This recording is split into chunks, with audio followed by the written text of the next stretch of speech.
Bonjour à toutes et tous et merci de votre participation à cette conférence. Donc on va démarrer. Donc moi je m'appelle Timothée Duverger, je suis responsable de la chaire territoire de l'économie sociale et solidaire à Sciences Po Bordeaux, qui est une chaire que l'on a créée il y a maintenant 4-5 ans ici pour promouvoir un peu et développer des recherches, de la formation, alimenter le débat public notamment autour de l'économie sociale et solidaire. Alors une notion d'ailleurs qui n'est pas très présente, à vrai dire, dans le monde anglo-saxon, on va le voir.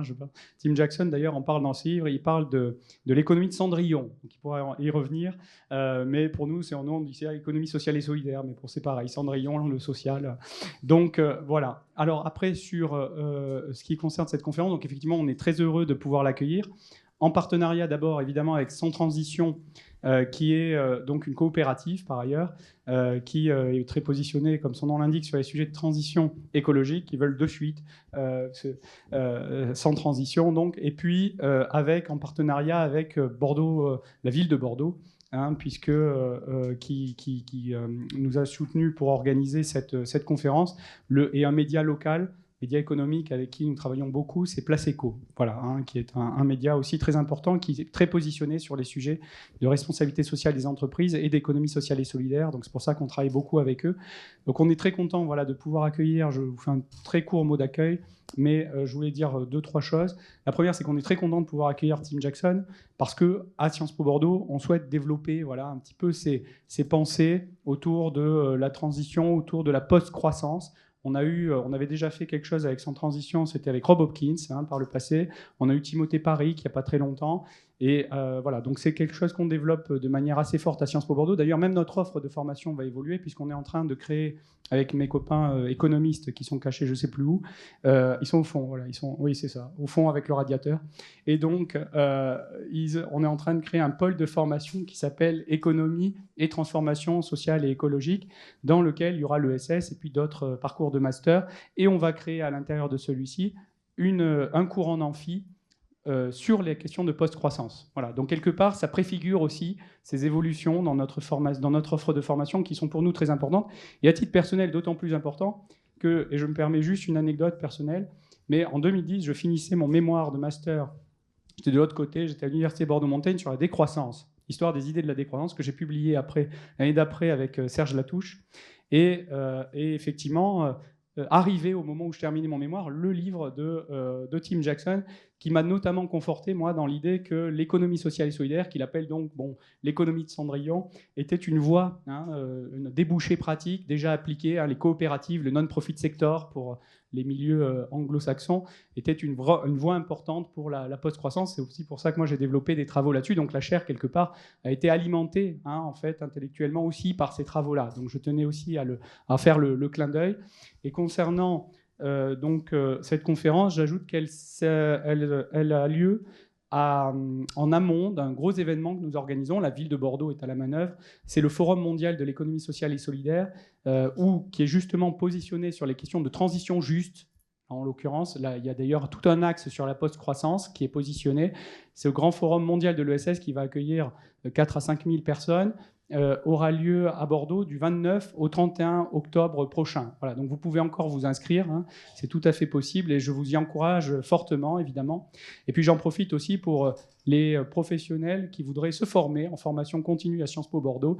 Je vais faire circuler, parce qu'on est en train de recruter pour notre master économie sociale et solidaire, notamment sur les sujets de transition et plan territorial. Donc je vais vous donner aussi, si vous le souhaitez, je vais faire circuler une petite plaquette également, si cela intéresse certains. C'est toujours l'occasion de sensibiliser, évidemment, à nos offres de formation. Voilà, je crois que j'ai tout dit pour introduire cette séquence.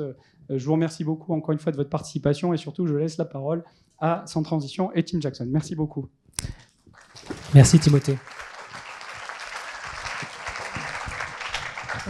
Merci Timothée pour ce mot introductif. Alors moi je suis Sans Transition, vous avez compris, mais Julien Deséchos, le directeur de publication de ce média qu'on a cofondé en coopérative il y a une dizaine d'années et qui dans ses colonnes papier avant Covid et désormais en ligne, essayer de donner des voies de transition possibles, des transitions réalistes qu'on peut mettre en place dans nos territoires dès à présent, avec des coopératives, mais pas que, avec plein de structures différentes. Voilà un petit peu le propos du média, et je vous invite à nous suivre en ligne aussi, puisque des conférences comme celle-ci, on en organise 30 à 40 chaque année. Voilà.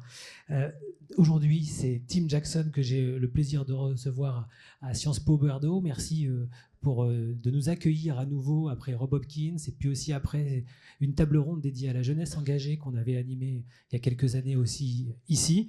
On est ravis de revenir pour cette soirée intitulée Croissance infinie, comment prospérer sans cette obsession, en compagnie de Tim Jackson, qui est économiste britannique. Alors je vous présente un tout petit peu quand même Tim, parce que tout le monde ne vous connaît pas forcément dans le détail. Vous êtes professeur de développement durable à l'université de Surrey, première chaire du genre du Royaume-Uni, auteur de plusieurs ouvrages, dont Prospérité sans croissance, chez Debec en 2010. Vous avez signé avec Thomas Piketty une tribune en 2015 dans le quotidien Le Monde, Cessons d'investir dans les énergies fossiles. En 2024, un ouvrage qui nous intéresse particulièrement ce soir, Post-croissance, vivre après le capitalisme, publié chez Actes Sud. Vous proposez de réfléchir à ce qui pourra advenir lorsque nous en aurons terminé avec cette obsession. Vous révélez des territoires inexplorés où l'abondance n'est pas mesurée en dollars et où l'accomplissement n'est pas le produit d'une incessante accumulation de richesses matérielles. Voilà, c'est un récit très vivant, souvent drôle, que vous nous proposez, et vous revisitez l'histoire culturelle de l'économie occidentale jusqu'aux récents enseignements tirés du confinement généralisé de 2020. Et vous avez signé un récent ouvrage qu'on va pouvoir peut-être montrer aussi plus tard, L'économie du Care Economy, bientôt édité en France, édité pour l'instant en Angleterre. Voilà, et pour ceux qui voudront en savoir plus sur vos ouvrages, il y aura aussi des dédicaces en fin de cette rencontre. Alors, première partie, pendant une demi-heure à peu près, quelques questions sous forme d'un grand entretien que je vais poser à Tim Jackson. Cet entretien sera interprété par Corinne Laloux, qui est à ses côtés, donc vous pourrez avoir en consécutif une traduction de ses propos. Et enfin, vos questions, vous pourrez lever la main dans une seconde partie et on prendra un maximum de vos questions. Alors, Tim Jackson, première question. Dans votre ouvrage, vous nous dites que mesurer le taux d'activité de l'économie et appeler cela le progrès n'a jamais été et ne sera jamais un moyen d'atteindre une prospérité durable. Mais ce n'est pas une de vos citations, vous la rapportez. C'est une citation de Bobby Kennedy. C'est le message choc qu'il délivrait en 1968 face aux étudiants, non pas de Sciences Po, mais du Kansas. C'était un véritable déclencheur, pour l'écriture de votre dernier livre, Post-croissance, comme vous le racontez au début de l'ouvrage. Ce texte allait devenir et reste à ce jour pour vous le discours emblématique de la critique du PIB. Pouvez-vous nous expliquer le contexte de ce discours de Bobby Kennedy, oui, qui a été le déclencheur de cet ouvrage Post-croissance? Bien sûr. Et tout d'abord, merci à toi, Julien. Merci Sciences Po Bordeaux. Merci à tous pour l'invitation. Je m'excuse tout de suite que je ne parle toute la soirée en anglais. Mais comme vous voyez, mon français, c'est, disons, franchement, dégueulasse. Et pour ça, j'ai Corinne là pour me traduire. Merci, Corinne. Cette histoire de Bobby Kennedy, this story of Bobby Kennedy is the opening story in Post-Growth. And Post-Growth is a different book from Prosperity Without Growth. Prosperity Without Growth was written for the United Kingdom government. Actually, it was a report to the Prime Minister of the United Kingdom. Post-Growth is a story really which is a book which is very much more about narrative. It's about philosophy. It's about the underlying ideas. And it was written, really, from my point of view, for all the people for whom Prosperity Without Growth was not written, but who nonetheless picked up Prosperity Without Growth and wanted to know more. And so I started Post-Growth exactly with a story. And the story, as you say, is the story of Bobby Kennedy. Oui, Bobby Kennedy, et c'est lui qui a été le déclencheur effectivement de mon livre Post-croissance, qui est un livre complètement différent du livre qui s'appelait Prospérité sans croissance, qui en fait avait été un rapport qui avait été demandé par le gouvernement du Royaume-Uni pour le Premier ministre. Dans Post-Croissance, en fait, j'ai voulu en faire un récit qui parle de philosophie, des idées sous-jacentes, et je voulais aussi commencer ce livre par l'histoire de Bobby Kennedy. And it is, to me, it's a kind of a personal story. I was 11 years old. It was my 11th birthday when Bobby Kennedy was shot, assassinated, at the end of the California primary on the 4th of June, 1968. And he never became the president that he might have become. But at the very beginning of his campaign, as Julien was saying, he gave a speech to the University of Kansas. And in that speech, he had a very specific critique, a critique of the way that we measure progress through economic growth, through growth in the GDP, the PIB, the measure of the size of the economy. And basically what Kennedy said was, this is not really what counts. It's missing all the damage that we're doing to the planet. It's missing the fact that we have poor children walking around the streets without enough to eat. I visited these children on my campaign, and I can tell you that this is not prosperity. We may be growing our economy, and at that point in time, the US was growing the economy at 5% every year, and yet it wasn't delivering prosperity.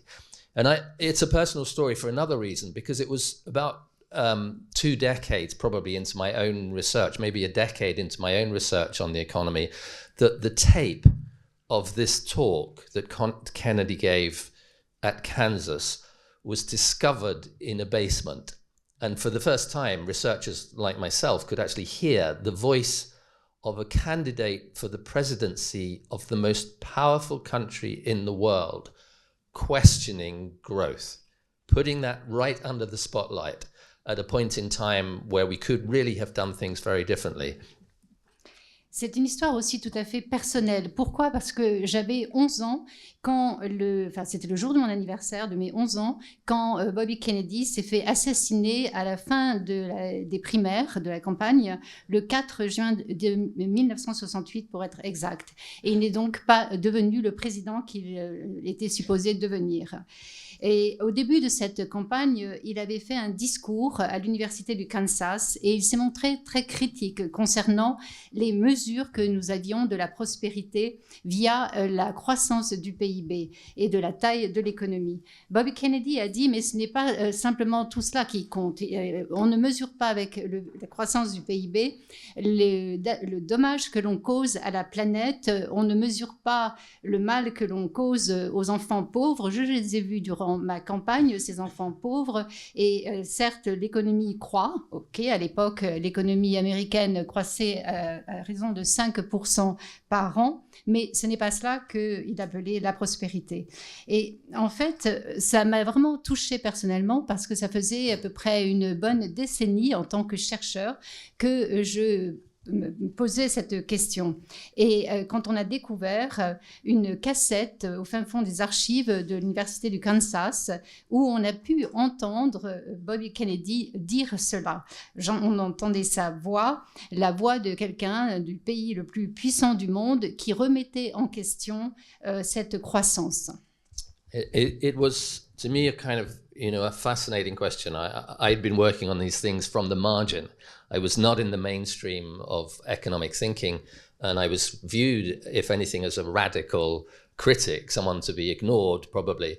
And yet here was a presidential candidate asking these questions 50 years, 60 years ago, almost.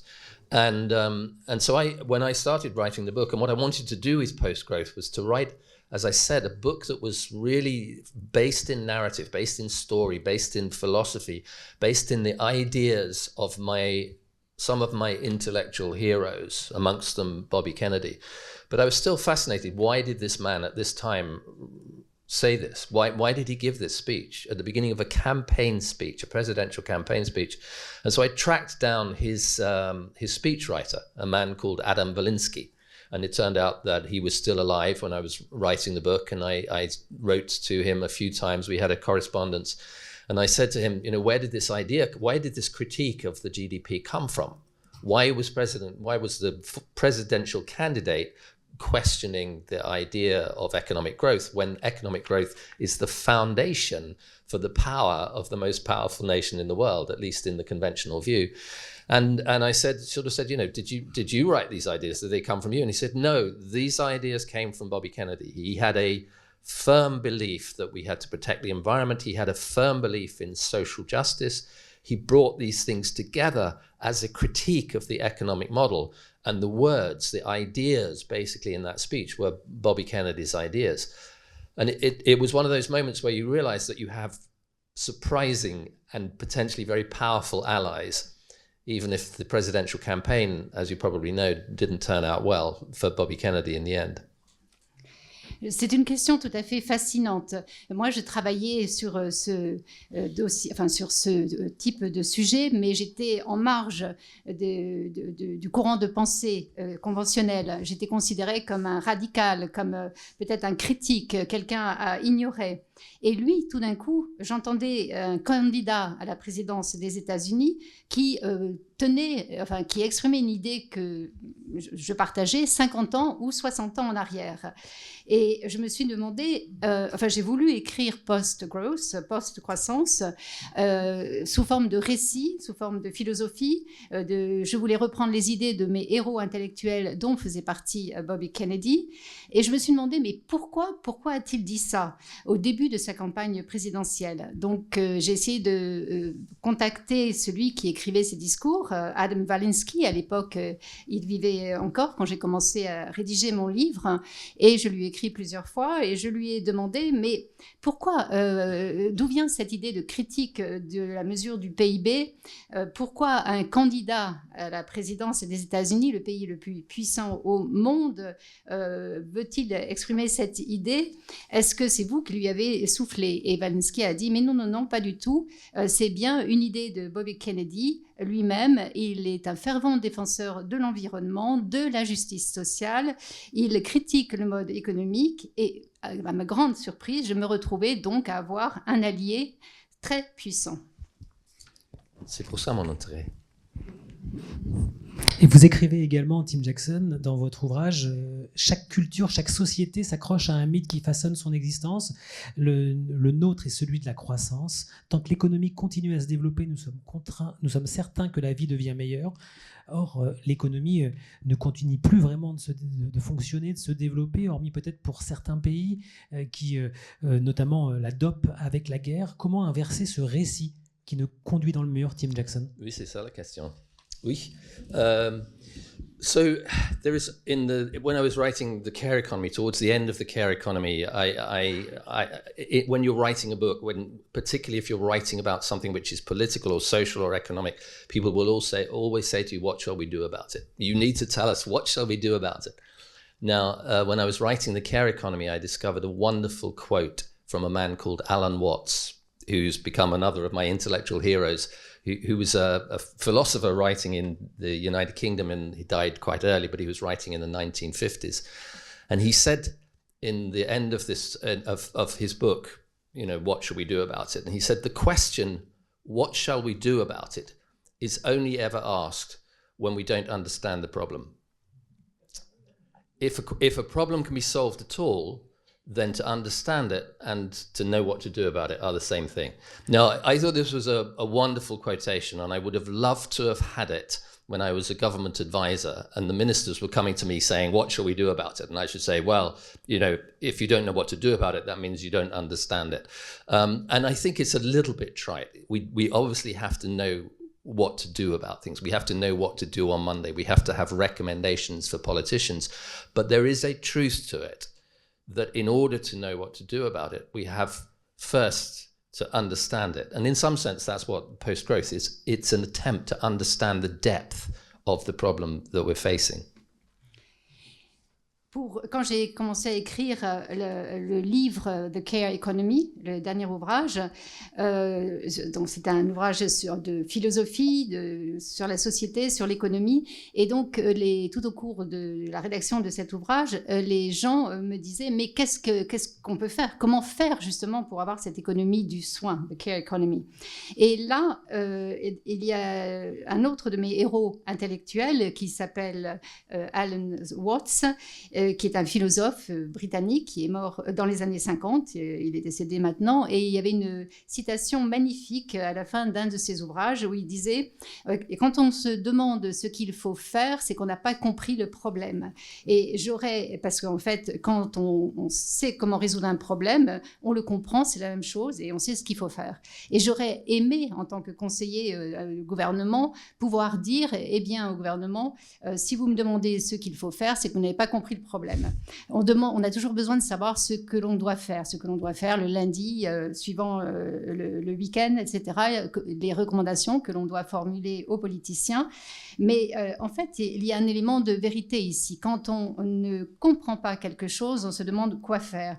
Et donc, je me suis dit, en rédigeant le livre Post-Croissance, il faut d'abord comprendre le problème dans sa profondeur avant de savoir quoi faire. And so to begin that question, it's really to ask, what is prosperity? What does prosperity mean? Where does it come from? We have a very simple idea in modern society that we have cashed out, we have monetized the idea of prosperity as income and as wealth. And yet that's a very modern and it's a very narrow interpretation of what prosperity is. Prosperity in the Latin origins of the word prospere is in accordance with our hopes and our expectations. What are our aspirations for the good life? These are the questions that we should be asking when we talk about prosperity, not how big is the GDP, the PIB. We should be asking, for example, about health, the health of our kids, the health of our families, the health of our communities, the health of our planet. And as soon as we begin to ask such questions, what we find is that the dynamic of prosperity as wealth is very, very different from the dynamic of prosperity as health. If prosperity is wealth, then yes, accumulate, accumulate, accumulate, as Marx once said. Grow, grow, grow your economies. Growth is everything. But what if prosperity is about health? Health is not ever about things growing and growing and growing. Actually, it's about finding balance. It's about not too much, not too little. It's about a process continually of bringing things into balance. And it gives us immediately a very, very different metaphor, a lens through which to look at this question, what is prosperity? Je me suis demandé ce qu'est la prospérité, quelle est la définition que l'on pouvait apporter.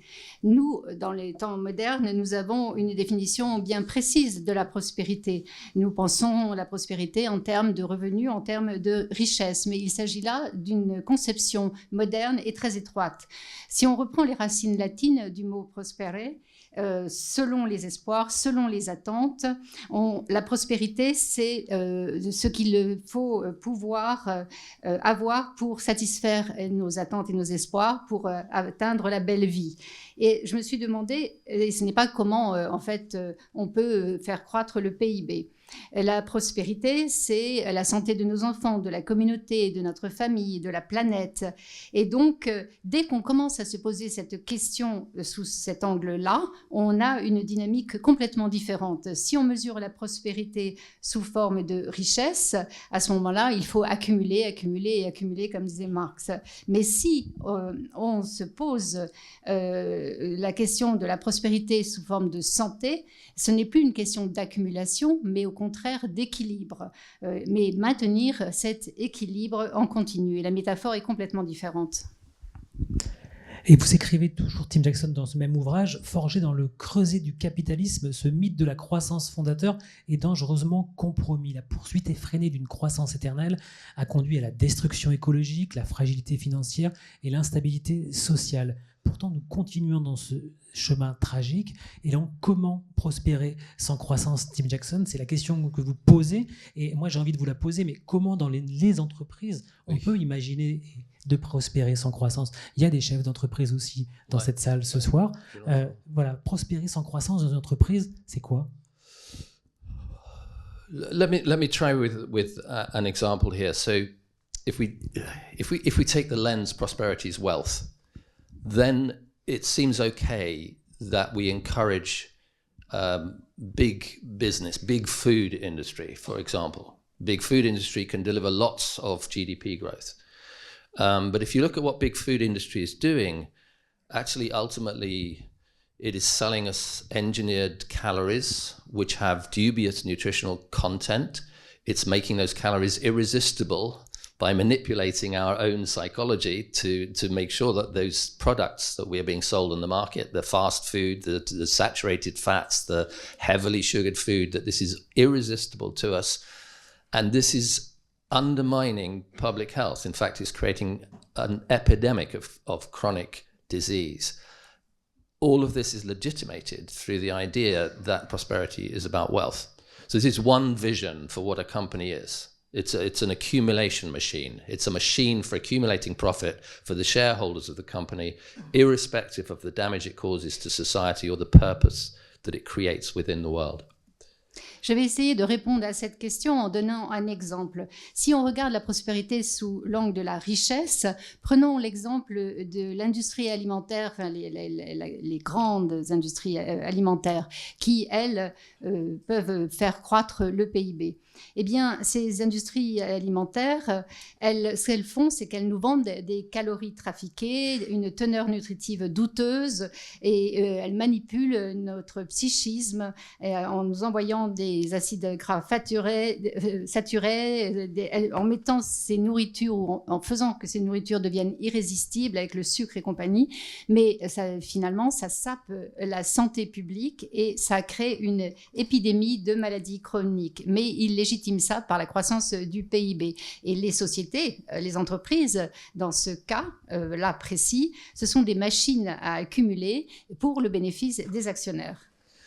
And just to take the example a little bit further, because it does unfortunately get worse, it doesn't matter so much that we have an epidemic of chronic disease, because we also have a very, very powerful pharmaceutical industry. And the pharmaceutical industry is also creating a whole bunch of profit, and that profit corresponds with an increase in the GDP. And the pharmaceutical industry, which can never cure chronic disease, it can only at best treat some of the symptoms of them, is another legitimization of an industry on the back of the fact that it is contributing to growth. And so government turns a blind eye. They don't regulate the pharmaceutical industry. They don't regulate the food industry. It's all in the name of profit. And the concept of health is simply thrown out of the window. Je vais prolonger cet exemple parce que malheureusement les choses empirent avec l'épidémie de maladies chroniques. Eh bien, ça intéresse effectivement le secteur pharmaceutique parce qu'il réalise des profits importants qui font croître aussi le PIB.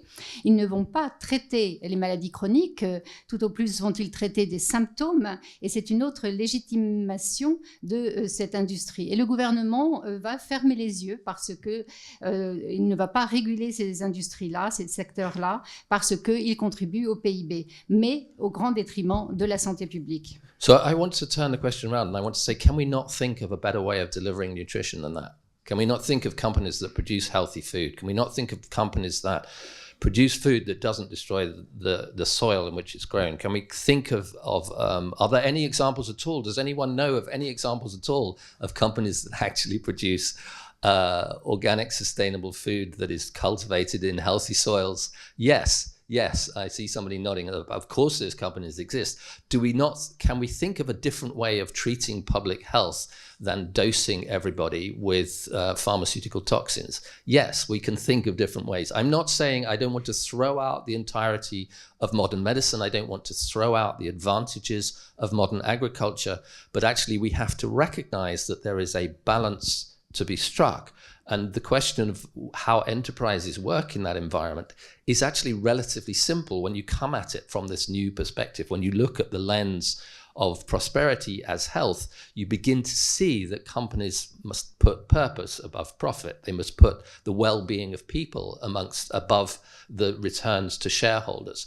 And they must adopt forms of organization which allow them to achieve these goals, because at the moment it is largely a financial system that drives companies into a growth-based mentality that is being legitimized by government and undermining public health. Et en fait, on peut se demander s'il existe des entreprises qui produisent des aliments sains, qui ne détruisent pas le sol quand on les cultive. Est-ce qu'il y a-t-il des exemples de telles entreprises? Et je vois dans la salle des personnes qui opinent du chef. Oui, il y a des entreprises qui font des aliments bio, qui cultivent le sol de manière saine. Donc, il faut penser autrement en termes de santé publique. Je ne veux pas jeter complètement la médecine moderne ou l'agriculture moderne. Non, je ne demande pas cela. Je demande simplement que l'on reconnaisse la nécessité d'atteindre un équilibre pour pouvoir avoir les bienfaits, mais dans notre environnement tout en le protégeant. Et donc, quand on voit la prospérité sous l'angle de la santé, à ce moment-là, les choses sont complètement différentes en tant qu'entreprise ou société. Il faut avant tout viser le bien-être et non le retour des actionnaires, la rentabilité pour les actionnaires. Et pour cela, il faut trouver des formes d'organisation d'entreprise qui puissent atteindre ce but. Parce que jusqu'ici, c'est le système financier qui légitime ces grandes industries et qui se concentre sur le profit aux actionnaires. C'est un défi pour l'entreprise. Merci Tim pour cette petite conclusion en français. Vous dites aussi le fait que les troubles mentaux, et ça on revient à la question de la santé, notamment dans les entreprises, sont le type de maladie le plus répandu et à la plus forte croissance à travers le monde. C'est une calamité à mettre à l'actif du capitalisme moderne. La dépression coûte plus d'1 trillion de dollars à l'économie mondiale chaque année. Le coût humain est encore plus élevé. La dégradation de la santé mentale est particulièrement préoccupante chez les jeunes, notamment la question du suicide, qui est la deuxième cause de mortalité chez les 15-29 ans. Ça nous renvoie à une vérité essentielle, dites-vous. Bien vivre ne peut se réduire à avoir plus. Mais qu'est-ce que bien vivre, Tim Jackson? Vous avez évoqué la question du bien-être. Vous parlez de belle vie dans votre livre, mais dans une entreprise, voilà, le bien-être, c'est très bien. Mais concrètement, comment on met ça en place comme dans une stratégie d'entreprise? Comment on peut créer ce bien-vivre en entreprise? Oui. La question, quelle est la belle vie? C'est une question très ancienne. It's an age-old question of what the good life is. And as soon as we ask it, it's very clear that the good life is not just about material things. So I talked about food, I talked about the food industry, I talked about profiting from food, but actually that's a relatively small proportion of the GDP, of the PIB. And actually in the consumer society, a lot of the product of the economy is dedicated towards material things that are supposed to deliver immaterial needs. So we, as human beings, we don't just have material needs. We have needs that are related to our relationship to other people, our sense of affiliation, our identity, our sense of meaning and purpose, our love for others, our love for our country, our passion for the things that we enjoy doing. These are, to some extent, immaterial needs. They don't demand material satisfactions, but what we've done in the consumer society, in fact, the consumer society we could define as a society that attempts to meet all of our needs, material and immaterial needs, through selling us material products. La belle vie, ça c'est un concept qui est en fait très ancien. On n'a pas seulement des besoins matériels. Je vous ai parlé de l'industrie agroalimentaire, mais finalement elle contribue qu'à un petit pourcentage du PIB. La société de consommation, elle, offre beaucoup de produits matériels et aussi, elle nous vend des produits matériels pour satisfaire nos besoins immatériels.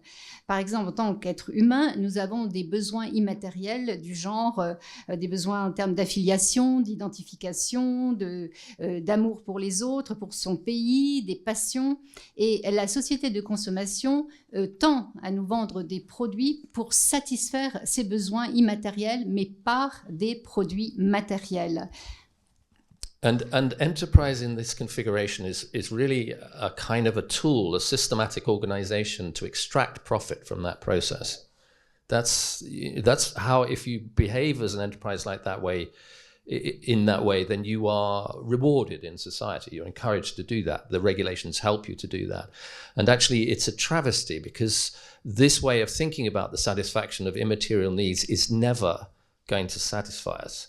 In fact, it's designed not to satisfy us, so that we continue to be unsatisfied and then continue to go out and buy something else that we hope will satisfy us. And of course, it never will, because the underlying needs are actually relational. They're not material in substance. And so the question, what does this mean for an enterprise, is really, really very, very interesting. It means that an enterprise has to reconfigure the product. It has to reconfigure what its output is, and that output has to be designed with a purpose to provide the services that will allow us to relate to each other, for example, in positive ways, that will allow us to look after our health, that will allow us to care for those that we love, that will allow us to develop our potential, that will allow us to be creative.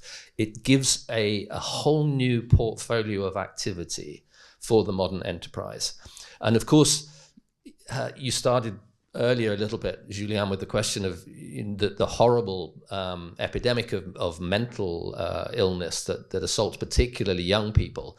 And part of the reason for that assault on the mental well-being of young people is that enterprise, in the form of big technology, has done exactly the opposite of that, by paying no attention to relationship, by taking us away from social relations, by isolating us, by making processes which are, again, just like the food industry, addictive, to draw us in to activities from which they can profit. It's a shift in a way from saying enterprise as accumulation or enterprise as service, enterprise as purpose. And in some sense, it's as basic as that. Une entreprise conventionnelle va être récompensée par les régulateurs, parce qu'elle fera du profit. Mais en fait, c'est un concept qui est complètement dévoyé.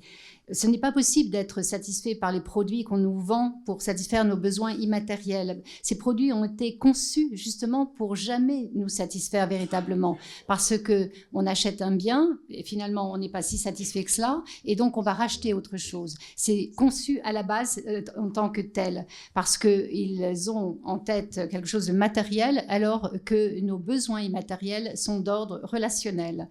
Et donc, une entreprise qui aurait un autre logiciel dans sa tête pour cette prospérité et cette belle vie, ça serait une entreprise qui reconfigurerait les produits, qui concevrait ces produits en tant que service pour servir le relationnel, la santé, le développement personnel, le développement de la créativité. Donc, si on regarde cela sous cet angle, on a tout un nouveau portefeuille d'activités qui s'ouvre à nous. Et Julien, vous avez parlé de l'épidémie, des maladies mentales dont souffrent essentiellement les jeunes maintenant. Eh bien, les entreprises, la big tech surtout, font exactement l'opposé de ce que devraient faire les entreprises qui visent cette belle vie, parce que les entreprises de la tech isolent les jeunes, les mettent ne tiennent pas compte de l'aspect véritablement relationnel. Ils sont addictifs, certes, aux écrans et tout, mais ils sont seuls. Et donc, je pense qu'une entreprise conventionnelle vise l'accumulation, alors qu'une entreprise qui tend vers la belle vie vise le service. Dernière question, Tim Jackson, avant d'ouvrir les questions à la salle. Vous dites également: la fin de la croissance n'est pas la fin du progrès social. Dans ce dernier ouvrage, détrôner l'expansion matérielle ne revient pas à renoncer à la prospérité humaine. Un autre meilleur monde est possible. Et justement, cet éventail de possibilités, vous le précisez en disant qu'il est masqué par l'idée fausse, voulant que davantage soit toujours équivalent à mieux. Une fois ce voile levé, de nouveaux chemins vers la prospérité s'offrent à nous. Pouvez-vous nous aider à mieux entrevoir cette prospérité sans croissance? Vous avez fait le lien avec la santé, mais dans votre ouvrage, vous parlez aussi d'un modèle adaptatif qui fait une place certes à la compétition, mais sans pour autant nier la coopération. En introduction, Timothée parlait de l'économie de Cendrillon et de l'économie sociale et solidaire. Voilà, là, coopération, le lien est clair. Un modèle aussi qui favorise les activités du flux, permettant de mieux vivre avec moins, loin de la logique d'accumulation. Et puis enfin, cette économie lente, cette économie du care que vous développez dans votre dernier ouvrage. Voilà, c'est tout ça finalement, prospérité sans croissance. Oui, thank you to Timothée for talking about the Cinderella economy. The Cinderella economy is a term that I used actually way back in Prosperity Without Growth to describe a set of activities within the economy that capitalism tends to dislike. And it's activities around health, it's activities around social care, it's activities around education, it's activities that take time. And that's the very interesting aspect of these activities that are being selected out as the Cinderella economy, is that they take time. And time in capitalism is money. What capitalism likes, what it selects in, is all those activities where you can expunge time, expunge working time, get rid of workers. Workers are costly, annoying. If you can make product without workers, then please let's do it, because then we don't have any wage bill and we can get as much profit as possible. And yet it is these activities.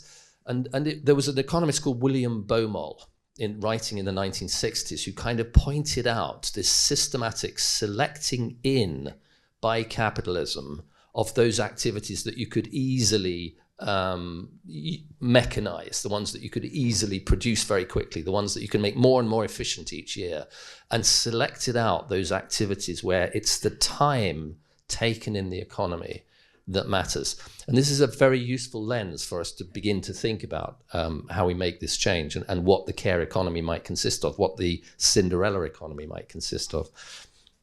Oui, merci Timothée d'avoir parlé de l'économie de Cendrillon. En fait, dans le livre Prospérité sans croissance, je décris les activités qui ne sont pas aimées par l'économie traditionnelle, les activités qui prennent du temps, et c'est ça qu'on appelle l'économie de Cendrillon, c'est-à-dire les activités tournant autour de la santé, du soin social, de l'éducation. Tout ce qui prend du temps n'est pas aimé par l'économie moderne. Time is money, comme on dit. Et le capitalisme, lui, s'il pouvait se débarrasser du travail, des salaires à payer, s'il pouvait fabriquer des produits sans tout cela, ça serait d'autant mieux, parce que le profit en serait d'autant plus élevé. William Baumol, dans les années 60, a listé les activités qui étaient mécanisées, qui prenaient très peu de temps, qui était de plus en plus efficace chaque année, et a listé aussi, a mis de côté ou a listé une autre liste d'activités qui prenaient du temps. Et c'est un angle intéressant si on veut considérer l'économie du soin, the care economy. So this is a kind of a division in our economy between a set of industries that can do very well under capitalism and a set of industries that actually suffers under capitalism. And when you look at them, as William Baumol did 50-something years ago, you realize that actually it's the ones that suffer under capitalism that have the biggest benefits to humanity. Without them, we would not be here. Without them, we would not live. Without them, we would not be well nourished. Without them, our sick people would not be cured. Without them, we wouldn't be able to look after children or our elderly. Without them, we wouldn't be able to educate each other. Without them, we would have no durable products. Without them, we would have no creativity. And so we're living in a society in which the economy is inimical to the product of the good life, as we would, many of us, and for the wisdom of the ages, would have characterized the good life, a life in which we have health, in which we can flourish, in which our relations are strong. We have objectified that good life to such an extent that the economic structures within which we live are no longer able to deliver anything except that which is inimical to the good life. And that's the point, and this is really, I will let Corinne just get to that point before I finish, make my final Il y a point. donc une division entre l'industrie, enfin la liste des activités qui sont favorisées par le capitalisme, selon Baumol, et les industries qui souffrent de ce capitalisme, ou les secteurs plus exactement que industrie. Mais pourtant, quand on regarde ces secteurs qui souffrent du capitalisme, ce sont ces secteurs qui bénéficient le plus à l'humanité, à savoir le personnel soignant, ceux qui nourrissent la population, qui permettent de garder nos enfants, nos personnes âgées, l'éducation, d'avoir des produits durables, tous ceux qui sont à la source de la créativité. Tout ça, c'est important pour notre humanité. Et notre économie traditionnelle est devenue inamicable pour cette belle vie. La sagesse des anciens le dit bien. Et donc, nous, parce qu'ils ne mettent pas l'accent sur la santé, ils ne mettent pas l'accent sur le relationnel. Et nous avons objectivé cette belle vie de telle manière que maintenant, nous avons une structure économique qui est devenue tout à fait inamicable. So I just perhaps finish this part of the evening with a little story. In some sense, the analysis is kind of blindingly obvious. The idea of a care economy, let's say an economy centered around prosperity as health, is not difficult to explain. What's difficult to explain is why it doesn't happen. And why it doesn't happen, it has many, many reasons. Some of them are institutional, the form of economy that we have, the structures of capitalism. Some of it is more sociological, our view of ourselves, the way that we divide society, the way that society is gendered, for example.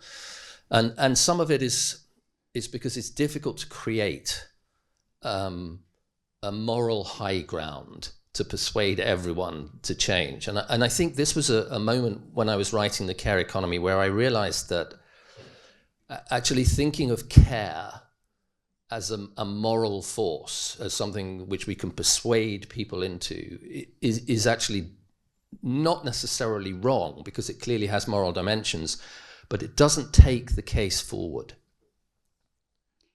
Et je voudrais terminer par une petite histoire. Quand je rédigeais l'ouvrage The Care Economy, c'est-à-dire pour penser à la prospérité en tant que santé, ça, ce n'est pas difficile d'expliquer ce concept de prospérité sous forme de l'angle de la santé. Ce qui est difficile, c'est de comprendre pourquoi nous n'avons pas cette économie du soin. Et il y a plusieurs raisons à cela. Probablement la première raison, la structure du capitalisme. Ensuite, des raisons telles que notre société qui est par exemple genrée.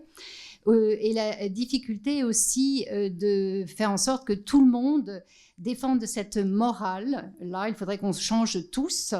Mais cette force morale, c'est un concept qui est juste. Mais il ne faudrait pas passer par là, par cet angle-là.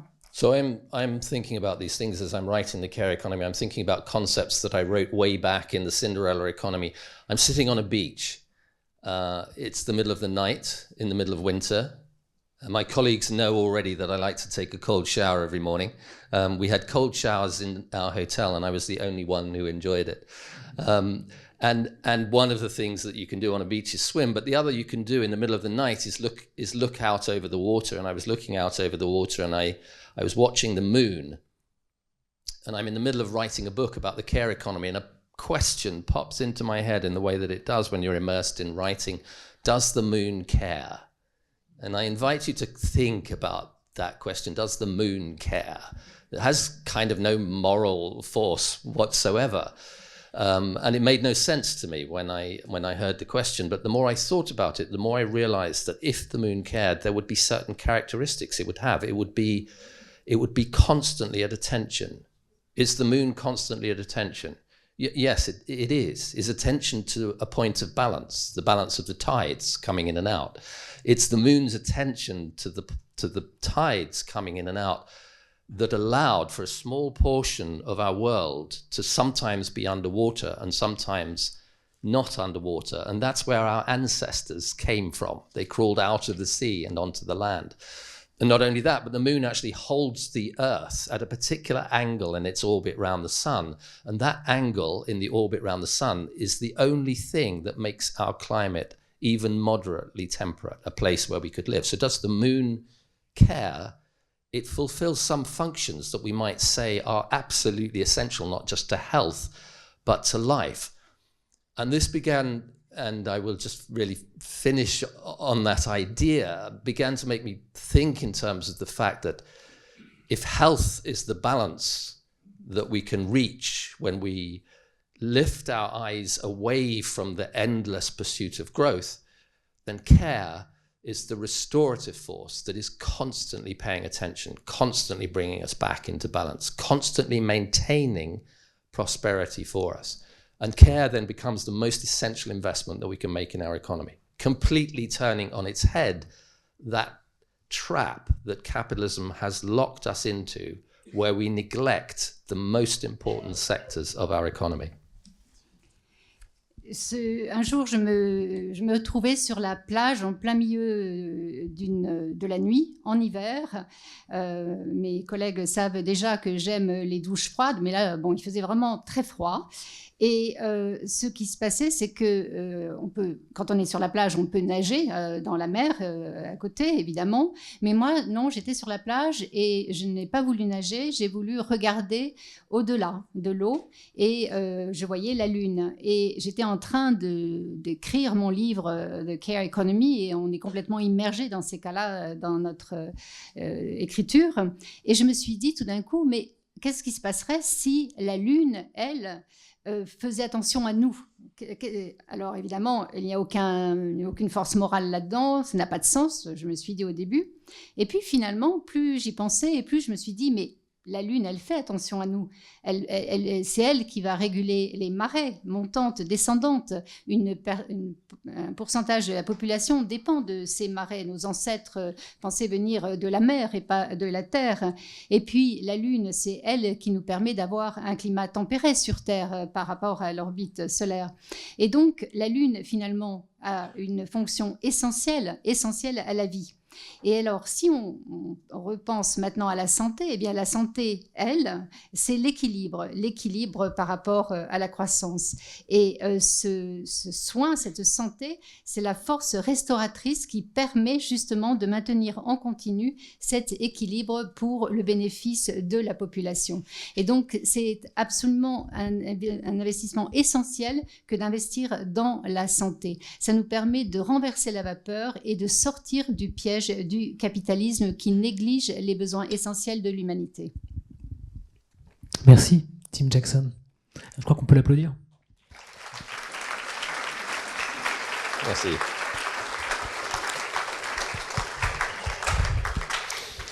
Alors, c'est le moment de vous donner la parole. Je vous invite à lever la main. Il y a un micro là-bas. Moi, je vais aller de l'autre côté pour faire la balance. On a beaucoup parlé d'équilibre dans cet entretien. Levez la main, s'il vous plaît. On va essayer de prendre les questions. Une femme, un homme, une femme. Voilà. Qui se lance?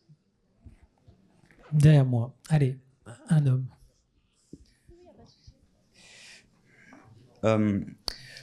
J'ai une question. Ok, c'est ultra perturbant, je suis désolé. Bon, je sais que vous avez dit tout à l'heure que poser la question « qu'est-ce qu'il faudrait faire ?» c'est dire qu'on n'a pas compris. Donc, j'aurais un élément de solution à soumettre et à demander à ce que vous le critiquiez. Est-ce qu'on pourrait considérer que permettre à des entreprises en fait, d'accroître la part, par exemple, de délégués syndicaux ou de salariés dans leur conseil d'administration, des gens qui, par conséquent, seront beaucoup plus susceptibles de souffrir des enjeux climatiques ou des problèmes que ces entreprises pourraient causer. Donc, les insérer plus dans les prises de décision, ça pourrait permettre, du moins dans un premier temps ou comme une première vague de mesures, de contrecarrer les effets pervers de notre modèle économique. Merci beaucoup. La question de la participation dans les entreprises et de l'engagement notamment auprès des syndicaux, est-ce que ça peut contrebalancer? Est-ce que ça peut permettre de rééquilibrer ou de limiter les effets négatifs évoqués? Yeah, these are all very good ideas. The changing of the form of enterprise, the way in which enterprise is regulated, the way it's governed, and there are very good people. Isabel Ferreras, for example, who is working on precisely those ideas, a reconstitution of the form of the firm so that its governance is equally distributed between the owners of capital and the owners of labor. And there are many forms of enterprise, social enterprise in particular, which already have that kind of governance. But building that governance into what an enterprise is one of the many good ideas about how to change enterprise, how to allow them to become sustainable in some form. Oui, c'est une très bonne idée. En fait, Isabelle Ferreras travaille sur ce type de sujet, modifier la gouvernance des entreprises, changer la forme des sociétés pour avoir une bonne répartition entre les détenteurs du capital et les détenteurs du travail. Et c'est déjà une bonne façon d'entrer dans la matière, modifier la gouvernance des entreprises. On va prendre une autre question là-bas. Merci pour votre présentation. Je posais la question en français. Ne pensez-vous pas aussi que le défi, ce serait de lutter contre la propagande style Edward Bernays, matérialiste, puisqu'en fait, il propose une fausse idée de ce qu'est la civilisation hédoniste via le capitalisme et nous éloigne en fait de notre nature ontologique qui fait qu'en chacun, on a une part, on va dire, de poésie et surtout de désir, de vrai désir, vers, comme vous avez dit, la Lune et des choses naturelles, de biotopes et d'écosystèmes. Yes, I totally agree. And it is a form of propaganda. It's a form of propaganda that has become essential to the form of capitalism within which we live, to persuade us that most of our desires or all of our desires can be material in form and can be satisfied with material things. In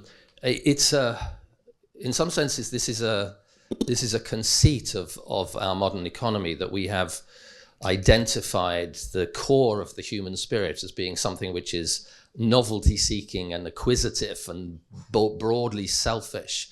But actually, as a psychological model, it's completely flawed. Yes, we have some selfish dimensions. I'm not pretending that we're all angels. But actually, it's now well known within psychology, within anthropology, that we would not have evolved the way that human beings evolved if we didn't have a social brain. In fact, the size of the human brain is broadly attributed now to its social function, not its selfish function. And in the same way, actually, you're talking about our affinity with nature, our affinity with tradition, our affinity with the past. These are all balancing mechanisms within the human psyche against the continual addiction to novelty, the latest bling. And yet what capitalism has done is it basically said you are selfish, novelty-seeking, hedonistic beings, and therefore all of our activities should be organized around pandering to these desires, creating the desire that perpetuates capitalism. But it's undermining society, it's destroying the planet, and it is also undermining our own psychological satisfaction. So it is a form of propaganda and it has to be countered. Je suis d'accord avec vous, c'est une forme de propagande effectivement essentielle pour le capitalisme. Ils veulent nous persuader que nos besoins immatériels sont satisfaits par nos besoins matériels. En fait, notre économie moderne nous dit que nous sommes égoïstes. Je ne dis pas que nous sommes vraiment des anges, mais en fait, on voit bien dans la psychologie moderne et l'anthropologie que nous avons un cerveau social et que certes, il y a une part de notre cerveau qui est égoïste, mais vous avez parlé de l'affinité avec la nature, la tradition. C'est important d'avoir cet équilibre psychologique et d'être contre ces addictions qui viennent du capitalisme. Et en fait, le capitalisme, lui, se sert des caractéristiques d'égoïsme. Il dit qu'il faut toujours avoir des choses nouvelles. Il se sert de l'hédonisme pour créer des désirs. Mais en faisant cela, il sape la société, il détruise la planète et cela ne nous satisfait pas. Une autre question, ici. Monsieur ? Merci pour vos propos. Comme vous l'avez clairement décrit, il est difficile d'imaginer une transition dans des sociétés où la compétition prévaut sur la coopération, en imaginant qu'il est difficile de faire changer ces sociétés sur ce point de vue. Le mérite du capitalisme est qu'il est facilement quantifiable. Et donc, quel type d'indicateurs pouvez-vous imaginer pour avoir des ambitions un peu moins importantes que passer d'une société de la compétition à la société de la coopération, pour que justement ce qui relève du care soit comptabilisé d'une certaine manière et permette les compétiteurs de gagner en faisant du care.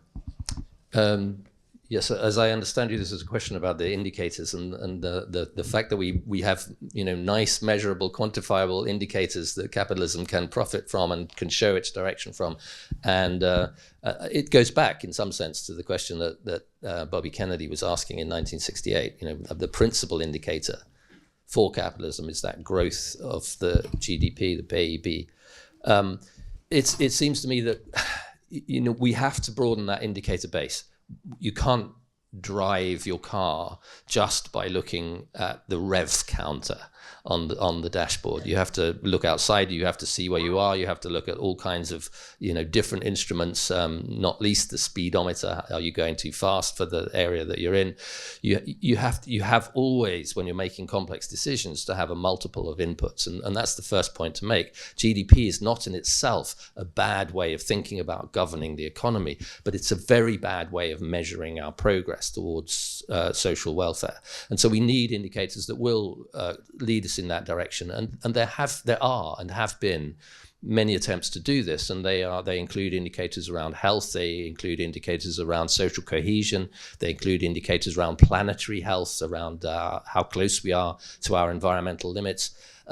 What's lacking at the moment really is both a sort of coherent framework and the political will to put that in place. And it turns out, it seems to me, that the question of indicators, which seems like a very technical thing at some level, becomes a question about political will when it comes to implementing what we know is already possible to measure a different kind of progress.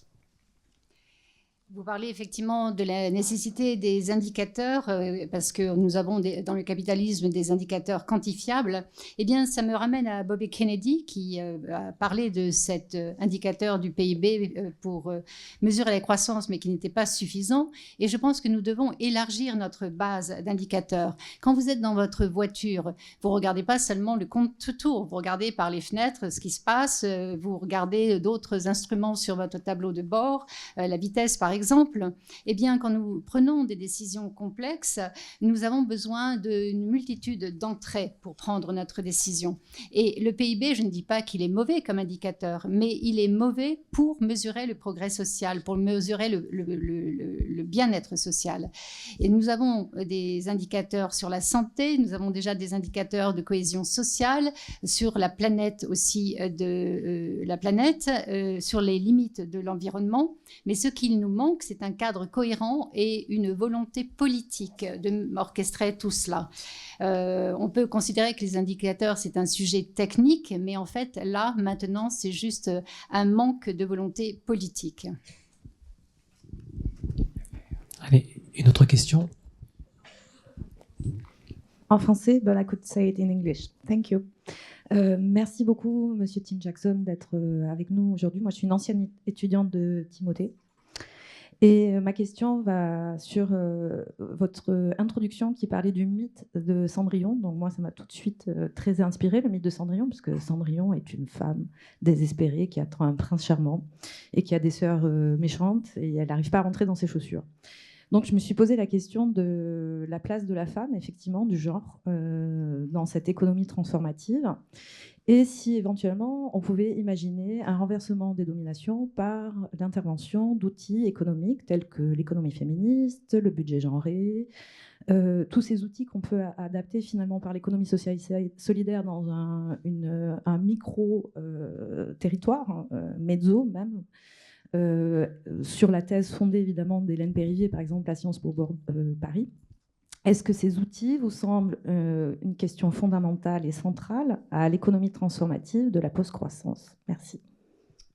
Yes, I think it is, and that is why actually the question of gender is it's implicit in post-croissance, in the book Post-Croissance. It's explicit in the care economy, and in the care economy I pay a great homage to the discipline of feminist economics. And much of what has been said over 30, 40 years in feminist economics is absolutely relevant to a post-growth economy and to the Cinderella economy. The metaphor tells you really that it is something to do with that, with gender certainly plays some role in that. And it's really important to note, I think, that we still live in a very gendered world, so gender inequality. I think the last measure of when we would achieve gender parity across the world is something like in 134 years' time at the current rate of progress. So this is clearly a very live question for me, sitting here as a man, or even writing a book as a man about the care economy. It's actually one of the things that made writing the book quite difficult, because I then had to confront myself in my own gendered form, as well as understand that there were many people who'd come before me, mostly women, who had said many of the things that I was trying to say. And so I think if I can claim a virtue for doing that, for making that, it is that position has to be not just a feminist position. It has to be a position not just about women. It actually has to be about a human perspective on health and on care and on the economy, and that men, including myself, have to kind of pick that up somehow and run with it and make it palatable for each other, as well as break down those barriers that have been created by patriarchal society. Oui, vous avez tout à fait raison. Et d'ailleurs, cette question du genre est venue de manière implicite dans l'ouvrage Post-Croissance et de manière explicite dans l'ouvrage The Care Economy. En fait, vous avez raison, il y a cette économie féministe qui est très importante, et ce qui s'est passé il y a 30 ans, 40 ans par cette économie féministe reste complètement pertinente de nos jours dans la société de post-croissance et dans l'économie de Cendrillon. La métaphore le dit bien. Et le genre a effectivement un rôle à jouer. On le voit dans toutes les inégalités. Et si on regarde la parité dans le monde, on atteindra la parité entre hommes et femmes que dans 134 années. Donc, en tant qu'homme, quand j'ai rédigé The Care Economy, je me suis trouvée confrontée à ce propre problème, puisque j'écrivais en tant qu'homme. Je pense qu'il faut aller au-delà de ce débat homme-femme. Il faut se placer sur le plan être humain, pour traiter de la santé et de cette économie du soin. Il faut rendre ce concept attrayant pour les hommes, pour les femmes. On va prendre une autre question ici. Peut-être devant. J'en ai une ici d'abord.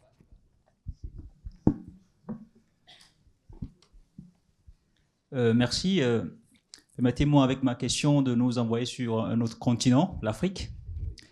Un philosophe africain proposait que si l'Afrique veut se développer, elle doit domestiquer la science et la technologie occidentale. Mais aujourd'hui, on voit que cette technoscience est écocide.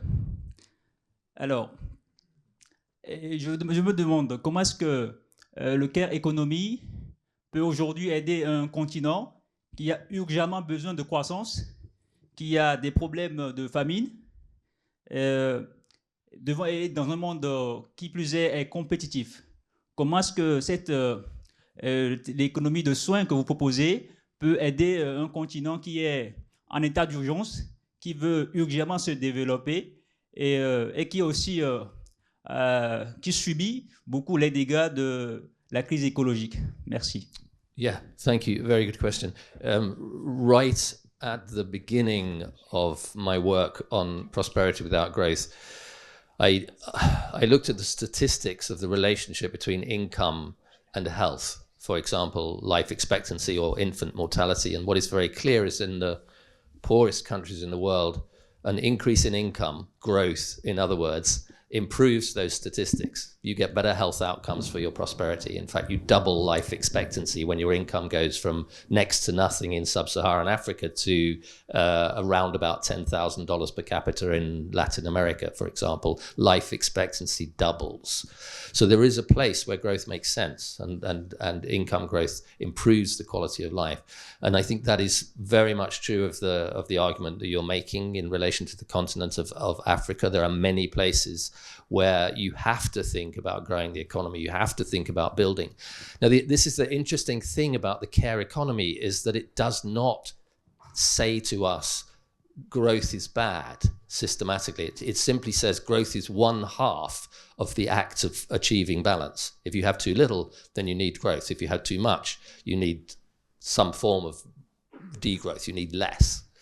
And so when we're talking about the development of poorer countries, there's no doubt in my mind that we have to allow for the prospect of growth.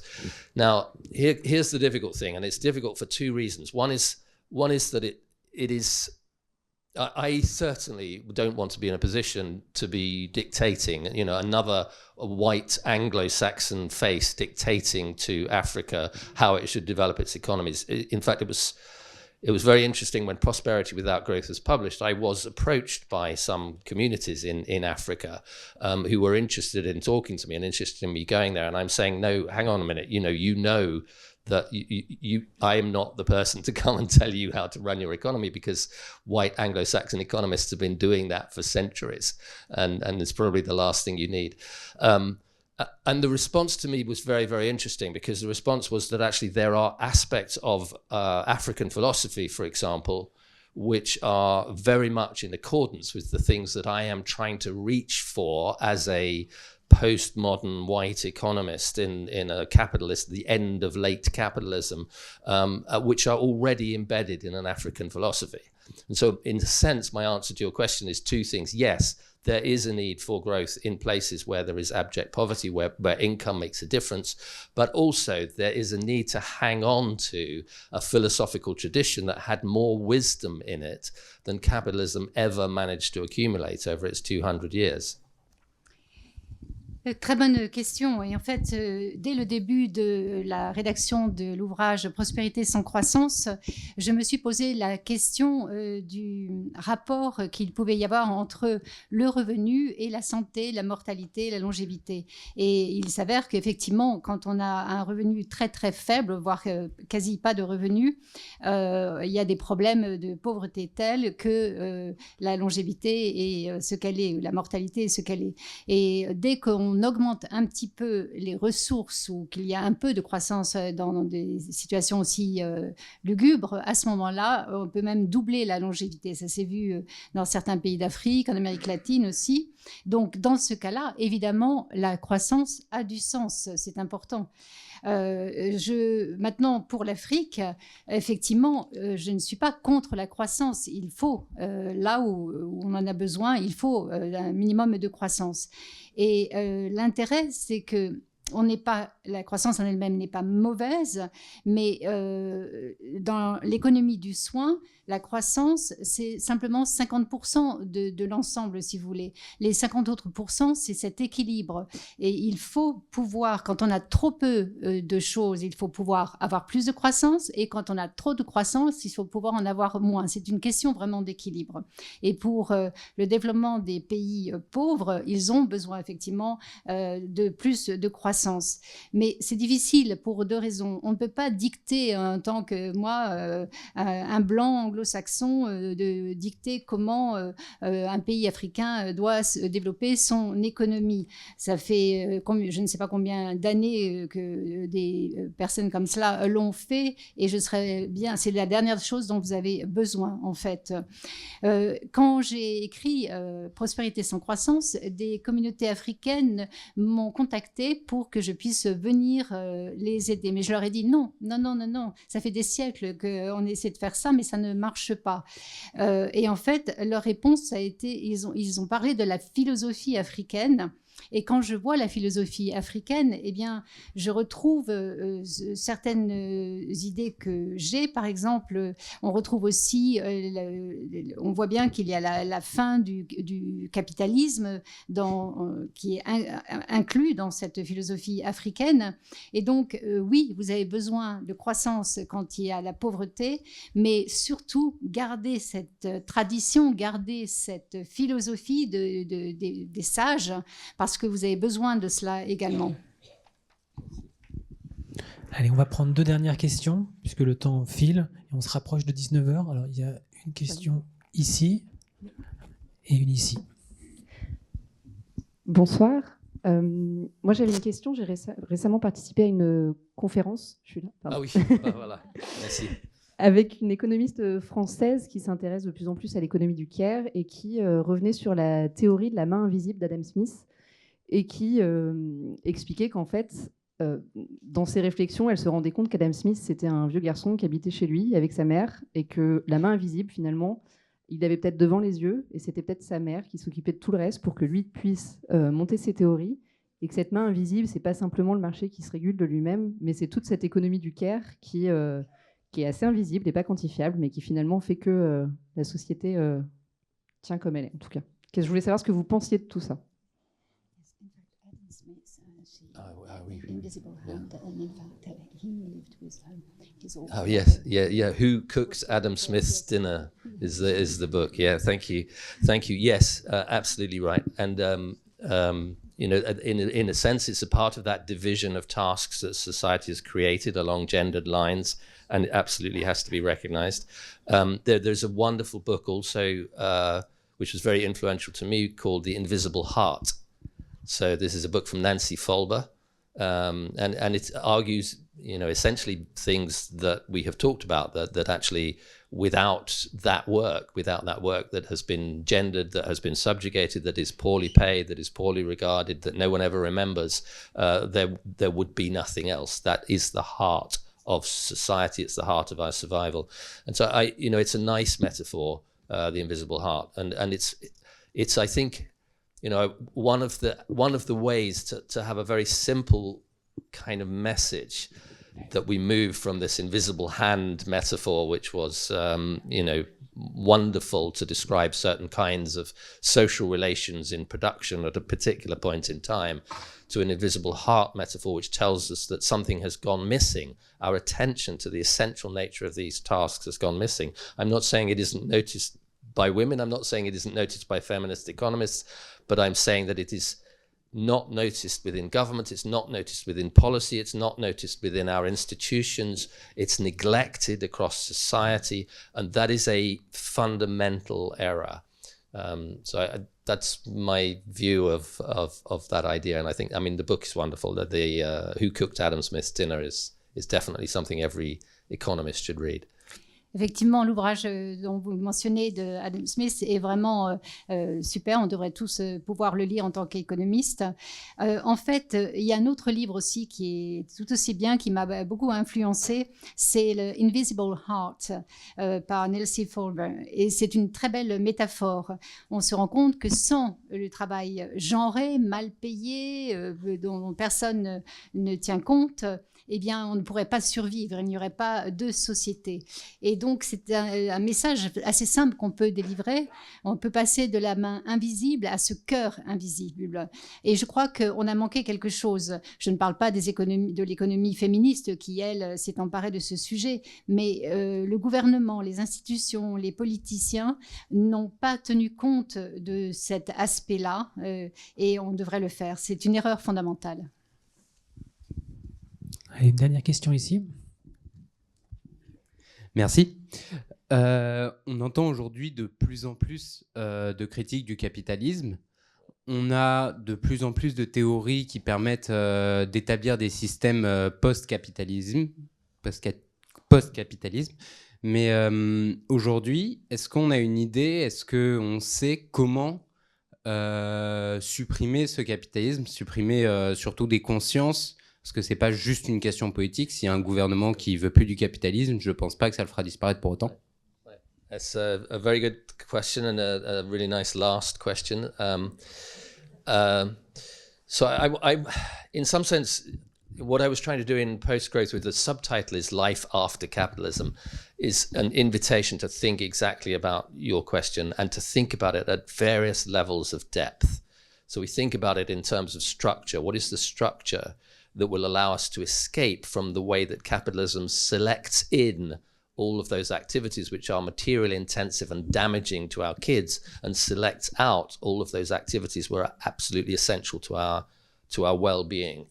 What is the mechanism that's doing that? And part of it is a model of progress that is basically around selfishness. Part of it is a model of progress that is around competition rather than cooperation. And we can reinterrogate. All of these things should be opened up. But there's a deeper level of questioning as well. I just want to intimate it here because to me it's very important. It's a journey. This is a journey that we have to go on, essentially, because we're already living at the end of capitalism, as Wolfgang Streeck has pointed out. He argues that essentially we're at the end of it. Yanis Varoufakis has also argued that we no longer live under capitalism, we're living under techno-feudalism. So we're definitely living at a kind of inflection point in our social structure, and a point at which everything should be up for grabs, including, and this is a tricky question to end on, but it's a very, very interesting one. What is capitalism's ultimate aim? It is I would argue it is ultimately a theological aim.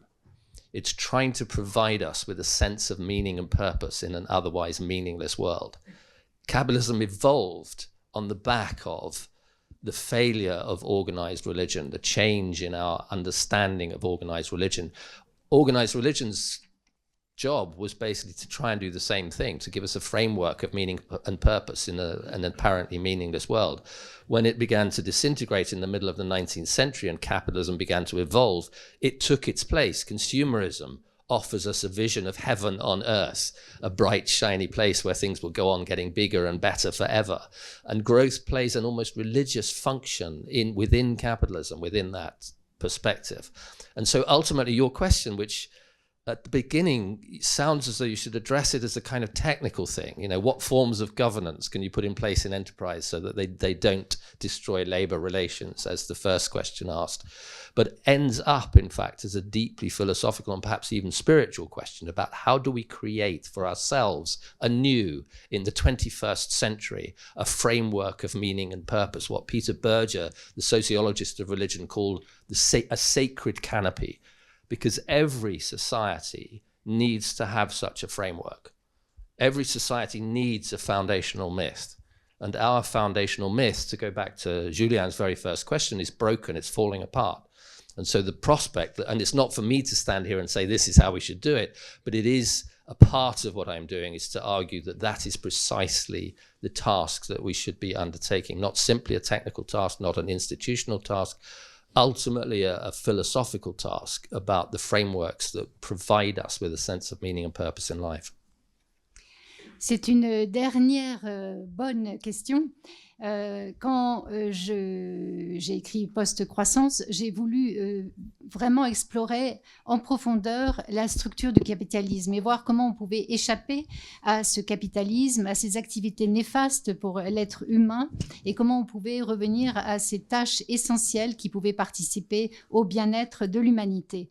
Je voulais voir quel mécanisme il fallait changer et modifier. Le modèle de notre économie, c'est un modèle qui est basé, comme on l'a dit, sur la concurrence, sur l'égoïsme, mais ce n'est pas bon. Et donc, nous devons nous embarquer dans un voyage que nous avons déjà d'ailleurs commencé. D'ailleurs, Wolfgang Streeck nous parle du fait que nous sommes déjà en train de vivre la fin du capitalisme, de même que Farkas qui nous parle de féodalisme technique. Nous sommes à un moment de point d'inflexion. Et quel est le but ultime du capitalisme? Le but ultime, c'est de nous donner un sens à notre vie, de remplacer quelque part la religion. Avant, nous avions la religion qui nous donnait un cadre, mais après, avec le 19e siècle et l'essor du capitalisme, le consumérisme est venu et nous promettait monts et merveilles, le ciel sur la terre, entre autres, contrairement avec l'effondrement plus ou moins de la religion. Et donc, la croissance avait une fonction religieuse. Maintenant, vous posez une question technique. Quel type de gouvernement on pourrait mettre en place pour avoir ce progrès social et tout? Mais je pense que c'est plus une question d'ordre philosophique, d'ordre spirituel. Pour nous, au XXIe siècle, nous devons poser un cadre qui nous donne un sens à notre vie. Et Peter Berger nous parle du Sacred Canopy, et c'est en fait, il nous faut un mythe fondateur, en d'autres termes. Notre croissance maintenant n'est plus là et nous avons besoin, notre tâche, c'est pas une tâche technique, pas une tâche institutionnelle, mais une tâche philosophique. Nous devons poser le cadre qui puisse donner un sens à notre vie. Donner un sens à notre vie, ce seront les mots de la fin. On peut les applaudir une dernière fois. Merci.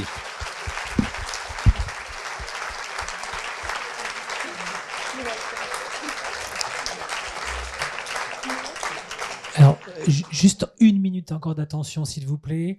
Voilà, je voudrais déjà vous remercier à toutes et tous d'être venus si nombreux ce soir pour cette nouvelle rencontre à Sciences Po. Remercier nos partenaires, bien sûr la Ville de Bordeaux, bien sûr Sciences Po Bordeaux et sa chère RESS, le média Placéco. Merci Tim Jackson, merci Corinne Lalou. On peut l'applaudir pour l'interprétation, c'est pas facile.